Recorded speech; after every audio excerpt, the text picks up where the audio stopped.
Hello दोस्त, हम अब अलजेब्रिक एक्सप्रेशन देख रहे हैं। मैथ का टॉपिक है। इसमें हम लोग constant, variable, types of algebraic expression, monomial, binomial, trinomial, quadronomial, polynomial इत्यादि ये सारे हम लोग देख चुके थे पहले वीडियो में। और उसके बाद हम लोग डिग्री ऑफ पोलिनोमियल पढ़े हैं, फिर लाइक और अनलाइक टर्म पढ़े हैं। इन सारे हम देख चुके हैं। उसी से रिलेटेड प्रश्न देख रहे हैं। तो क्या है, पहला ए बराबर हमको इतना दिया हुआ है, बी बराबर दिया हुआ है, सी बराबर दिया हुआ है। यानी ये अलजेब्रिक एक्सप्रेशन है 2 डिग्री का। ये भी 2 डिग्री का है, ये भी 2 डिग्री का है। अब हमको इसको क्या करना है, वैल्यू पुट फाइंड करना है। तो देखिए, इसको फाइंड करने के लिए कैसे करना है। ए प्लस बी प्लस सी पूछ रहा।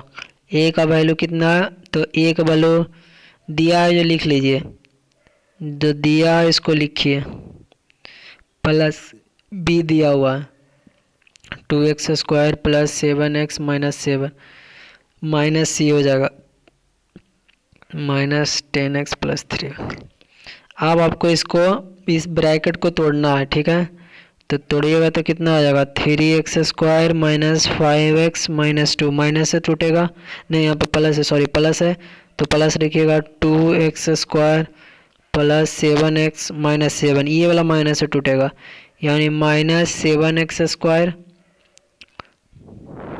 प्लस ना 7x² था यहाँ पर, सॉरी -7x² था पहले से, हम गलती क्वेश्चन लिख दिए थे, ठीक है। तो -7x², तो माइनस माइनस प्लस हो जाएगा, क्या हो जाएगा +7², फिर प्लस 10x, फिर क्या -3 हो जाएगा।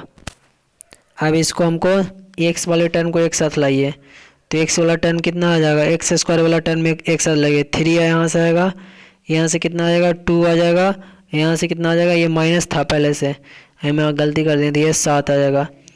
x वाला टर्म कितना आया, 7 3 10 2 12, यानी 12x² x वाला टर्म आया, ठीक है। उसी तरह बाय वाला, ये वाला इसका टर्म, x का टर्म लाइएगा, फिर उसी तरह कांस्टेंट वाला टर्म लाइएगा।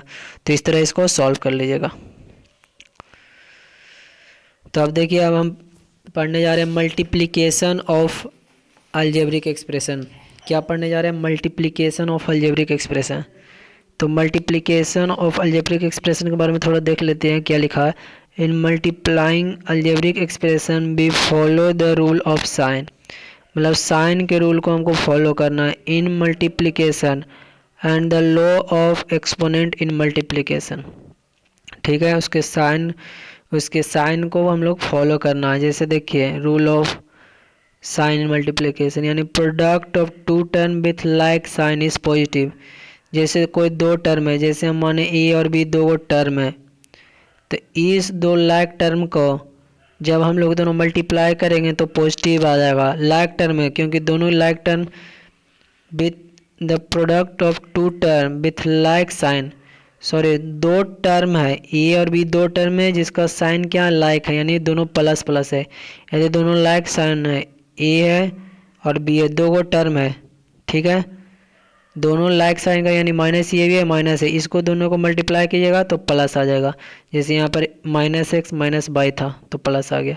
यानी 2 टर्म होना चाहिए और उसका लाइक साइन होना चाहिए, तब उसका प्रोडक्ट हमेशा पॉजिटिव होगा। जैसे अभी हम उदाहरण दिए। अगला है product of 2 term with unlike sign is negative. 2 term है, जैसे ए एगो टर्म है और बी दूसरा टर्म है, अनलाइक साइन होना चाहिए, यानी ई माइनस है तो ई प्लस होना चाहिए, तब दोनों का प्रोडक्ट क्या होगा, निगेटिव ही होगा। यदि ए और बी 2 टर्म है, ये वाला प्लस हो ये माइनस हो, तभी भी दोनों अनलाइक साइन है, क्योंकि इसका प्लस साइन है इसका माइनस है, यानी अनलाइक साइन है, तो दोनों का भी प्रोडक्ट करेंगे तो निगेटिव ही आएगा। तो ठीक है, ये समझ गए होंगे। अगला law of exponent in multiplication. If A is any variable, ये क्या है, कोई भी वेरिएबल है। वेरिएबल किसको बोलते हैं, जो बदलता है। And m and n are positive integer, then क्या बोल रहे हैं कि a is any variable and m n are positive integer. Integer कैसा होना चाहिए, पॉजिटिव होना चाहिए। पॉजिटिव मतलब 0 के बाद राइट साइड वाला 1 2 3 राइट साइड में ये पॉजिटिव इंटीजर है। तो फिर ए के पावर एम इंटू ए के पावर एन, एम और एन क्या यहाँ पर पॉजिटिव इंटीजर है, ए कोई वेरिएबल है, तो तो इसको हम लिखते हैं a के पावर m प्लस n। ठीक है, इसको इस फॉर्म में लिखते हैं। इसको हर हाल में ध्यान रखिएगा, एग्जाम में पूछता है। तो ये था हमारा अलजेब्रिक एक्सप्रेशन से। वीडियो अच्छा लगा तो सब्सक्राइब कर लीजिए।